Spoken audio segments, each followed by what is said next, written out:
नमस्कार मित्रांनो, तुम्हा सर्वांचं माझ्या YouTube चॅनलवर पुन्हा एकदा खूप खूप आणि मनापासून स्वागत आहे। आजच्या व्हिडिओमध्ये आपण बघूया महागाई भत्ता 60% दराने लागू करण्याबाबत शासन निर्णय निर्गमित दिनांक 5/5/2026।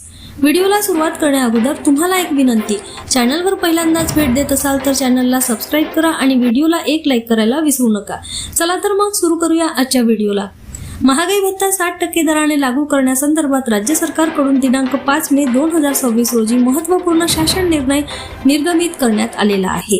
केंद्रीय वित्त विभाग नवी दिल्ली यांच्या दिनांक 22 एप्रिल 2026 रोजीची प्रत महाराष्ट्र राज्यातील दुय्यम न्यायालयीन अधिकाऱ्यासंदर्भात माहिती व योग्य त्या कार्यवाहीकरिता अग्रेषित करण्यात आलेली आहे।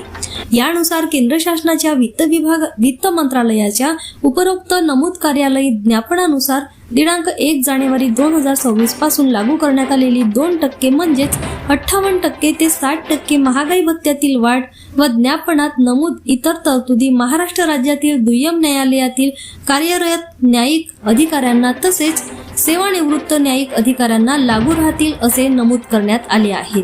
यानुसार आता महाराष्ट्र राज्यातील दुय्यम न्यायालयातील कार्यरत न्यायिक अधिकाऱ्यांना तसेच सेवानिवृत्त न्यायिक अधिकाऱ्यांना दिनांक 1 जानेवारी 2026 पासून 60% दराने महागाई भत्ता अनुज्ञेय राहील। तसेच सदर महागाई भत्त्याच्या वाढीची रक्कम रोखीने अदा करण्याचे निर्देश देण्यात आलेले आहेत। पुन्हा भेटू एका नवीन अपडेटसह, तोपर्यंत धन्यवाद।